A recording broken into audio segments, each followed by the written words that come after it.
Welcome to another exciting week of new book releases. These are the titles coming out on May 19th, and they are kind of varied across the different genres. There will be timestamps between them, though some are also a blend. We'll start out in fantasy this week, the first one up being more of a comedic fantasy. At least based off the description, it does sound like that, and her past works have also definitely leaned in that vein. This one is Startup Hell by Catalin Rosicus. Morgan Blackwater's mother is a kick-ass, world-saving, demon-slaying Shadow Council wizard. As for Morgan, Morgan's a junior salesperson at a tech startup that can't even decide what its product is. But with magic, dyslexia, and a disinclination to kick-ass, Morgan is doing her best, carving out a niche for herself in the mundane world. Then, leaving work late one night, she discovers that her boss is dead from the effort of trying to summon a demon to trade his soul in order to make their quarterly budget. The disturbingly attractive demon, Lucaroth, or Luke for short, is trapped here until he finds someone to sell their soul. Then, while trying to sneak Luke out of the building, her mother shows up. Apparently, someone's been summoning demons, and she's there to get to the bottom of it. Hijinks will ensue, possibly some romantic ties, because, he's a very attractive demon, though is it right to help him take someone else's soul? And she gets to find out about that. This one, I think, is the start of a new series with very intriguing things like ancient automata in the city of sleeping gods. Mordant's Peril by R.J. Barker. Artie Hasp is a Mordant, a cleric tasked with reading the last thoughts of the dead, though no one thanks him for it. No Mordant is popular, but Artie is scarcely tolerated even by other members of his own guild, and rarely selected for anything but the lowliest of jobs. This impoverished existence would be dismal enough, but after reading the corpse of a low-level records keeper, Artie's troubles quickly multiply when his own apprentice is murdered, and all fingers point to him as a suspect. Our next two titles are in the YA sphere, but both of them sound to be more in the new adult range. The first one is The Lustrous Dark by Loretta Cefucioni. I'm so sorry for all the names that I'm going to mispronounce in this video if I did not say that earlier. Orphaned as a baby, Shay has spent her life training as a midwife's apprentice. Her role grants her stability, yet Shay has always yearned for more, namely motherly affection and answers regarding her mysterious birth, neither of which the midwife deems practical to provide. After Shay discovers her birth mother, Hind, is still alive and addicted to a magical drug called Snow, she determines to get the woman clean. But when Hind betrays Shay to get her hands on more snow, Shay's abandoned within a deadly forest and forced to rely on a band of monstrous ghouls for safety. Then the other one is a new adult fiction romance. I'm Gonna Get You Back by Eva Des Lauriers. Reed Rosario has always been a winner. Now he's a former state champion runner with an injury no one can know about and a college scholarship on the line. When he's invited as a guest of honor for Legacy Weekend, the competitive tradition that welcomes high school alumni back to their small mountain town, Reed would rather run away than face his crumbling future and the girl who broke his heart. Clara Sorori's legacy can't be a failure. A year out of high school and aimless, she has one last shot of getting into her dream film school, creating a Legacy Weekend video interviewing her former classmates, including Reed, her ex, about their explosive senior year and the scandal that capped it all off.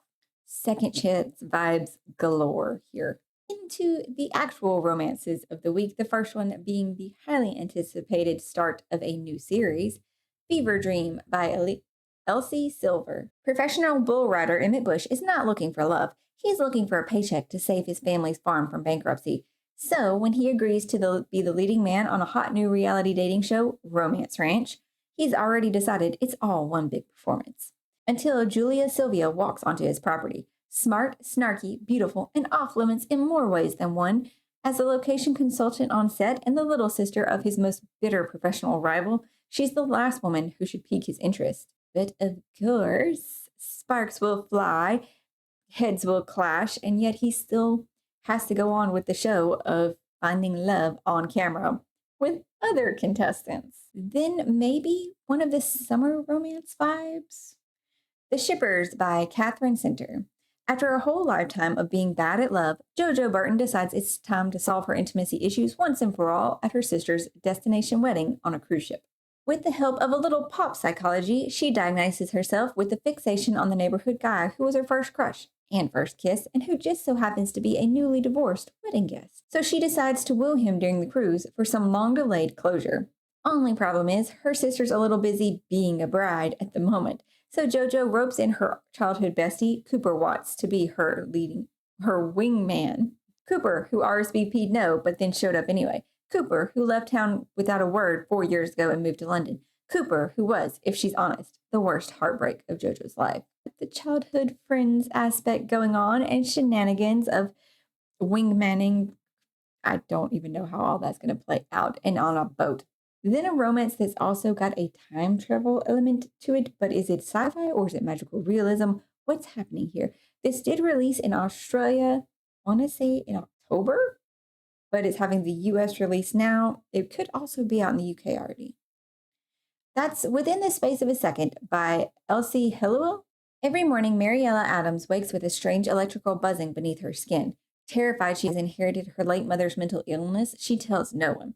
But when Mariella discovers her mother's lost journals with an entry dated after her death, she's desperate for answers.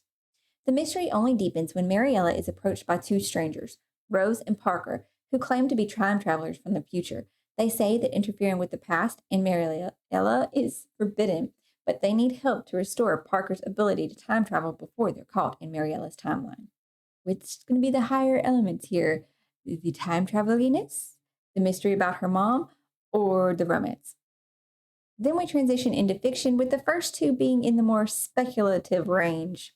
The first up is Palaces of the Crow by Ray Naylor.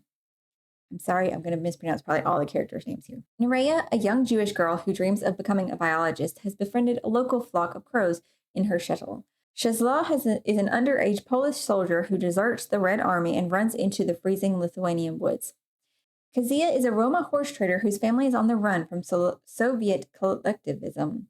As the German Blitzkrieg crashes across the border in June 1941, all three are caught up in the onslaught.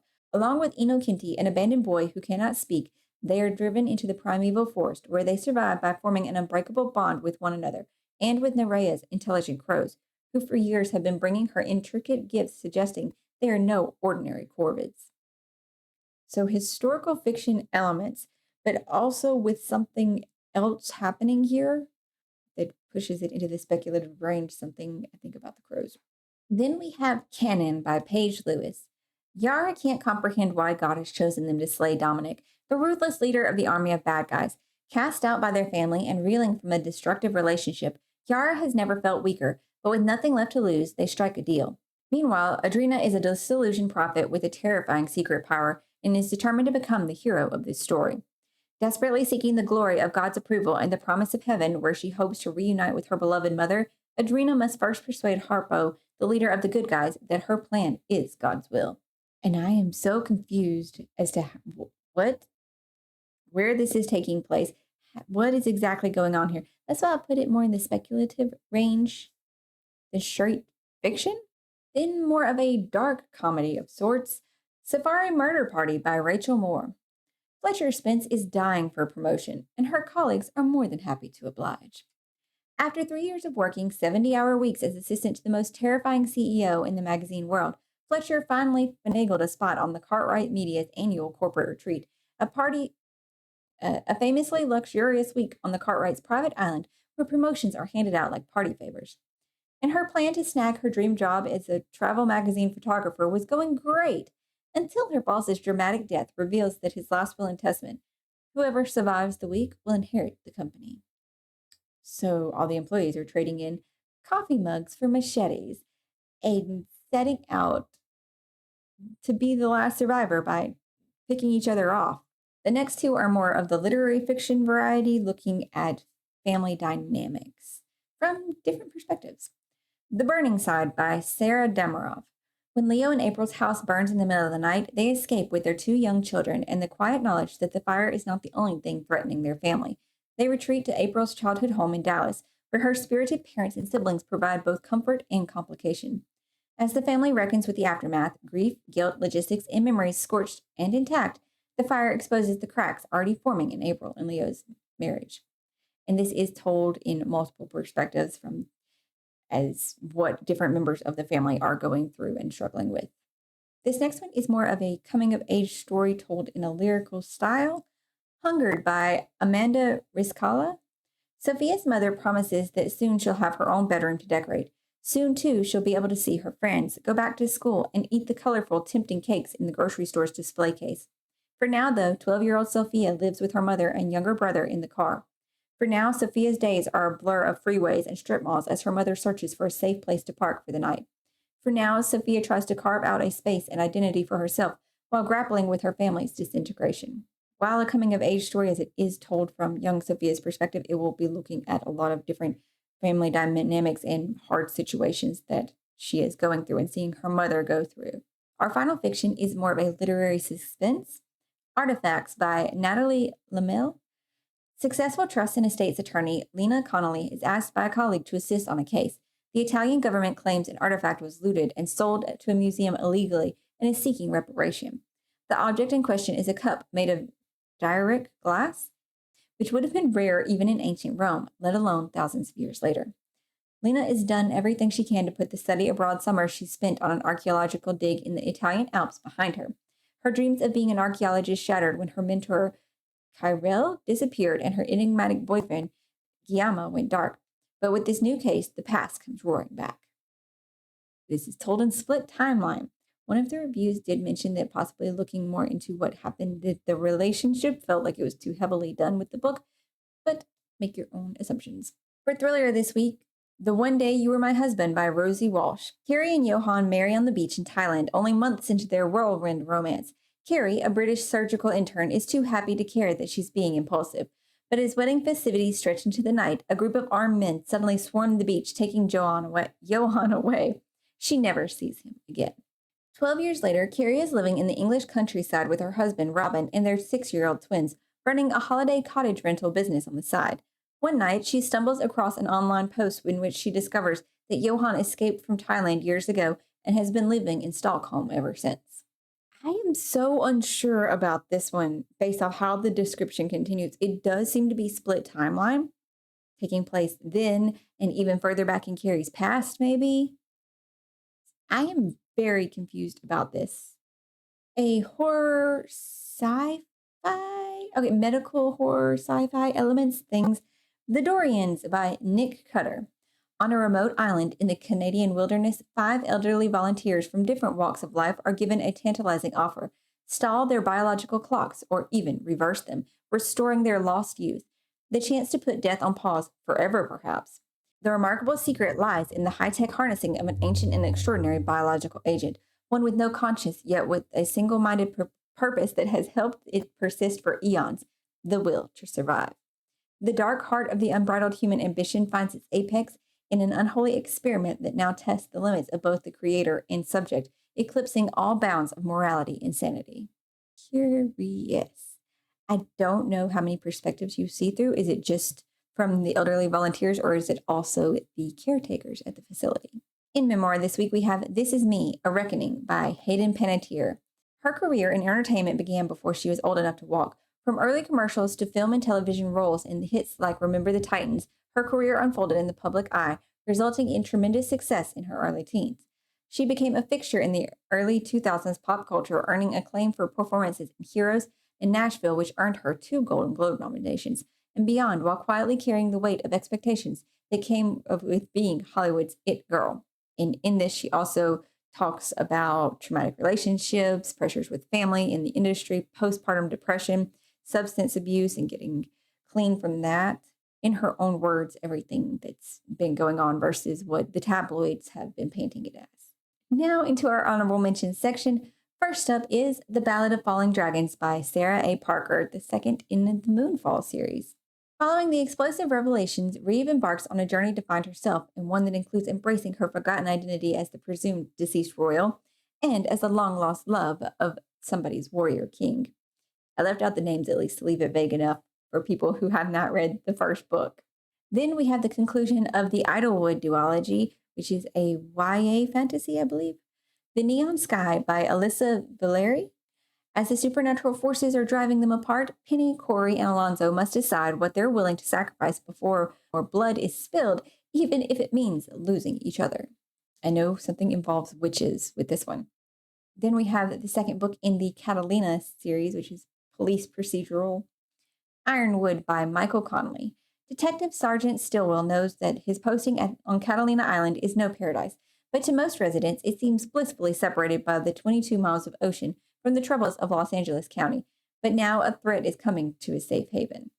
A mystery series that deals with time travel and historical fiction elements, An Ordinary Sort of Evil by Kelly Armstrong. Modern day homicide detective Mallory Mitchell has grown accustomed to her life in Victorian Scotland after traveling 150 years into the past into the body of a housemaid. She's even built a life for herself as a forensic medical examiner's assistant. Continuing into romantasy, we have the next in the Never List series, The King's List by Jade Presley. They said the trials were over. They were wrong. I survived the choosing. I claimed my mates. I became immortal. But the kings weren't finished with us yet. Continuing on, the Hollywood Renaissance series, following a different set of couples, is going to be Score by Kennedy Ryan. Different couple. You never forget your first love. Isn't that what they say? Verity Hill knows this truth intimately. She didn't simply miss Wright Monk Bellamy when they parted ways in college. She's haunted by his touch. Time heals all wounds. Isn't that what they say? Monk doesn't believe that for a second. He wasn't simply betrayed when he and Verity split. He was devastated, with parts of him left behind in the ruins of what they destroyed. And now, more than a decade after the disastrous breakup, they must work together on the set of an epic Harlem Renaissance biopic. The next book in the Magic and Romance series, The Fake Divination Offense by Sarah Rock. Orc Monroe, half-giant, raw-ball defensive tank on the Philadelphia Hellhounds. Alexa Warden, cheerleader, human, a dancer for the stadium's worth of secrets. When Oric saves Alexo at a bar, fans go feral for the star athlete protecting the pint-sized dude in distress. I'm not sure why the PR agents would want to spin this as a fake dating where Orc is supposed to ask Alexo out. I don't know. Maybe there's something going on with the team where they need the good press. But yes, this is a fake dating to real romance trope book here. The next up is a sequel. I'm not sure if it's going to be an ongoing series or it might just be two. This is Villain by Natalie Zena Walschatz. Describes it as the boys meets assistant to the villain in this electrifying, sharp, violent, and hilarious sequel to the highly acclaimed novel Hinch.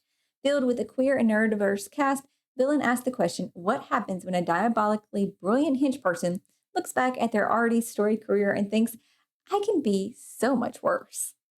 Because I do believe in the first one, Hinch, they were a Hinch person. And then they kind of became a villain in their own right, with their own name and everything. We end with another Dungeon Crawler Carl this week. That is going to be the print publication of the graphic novel.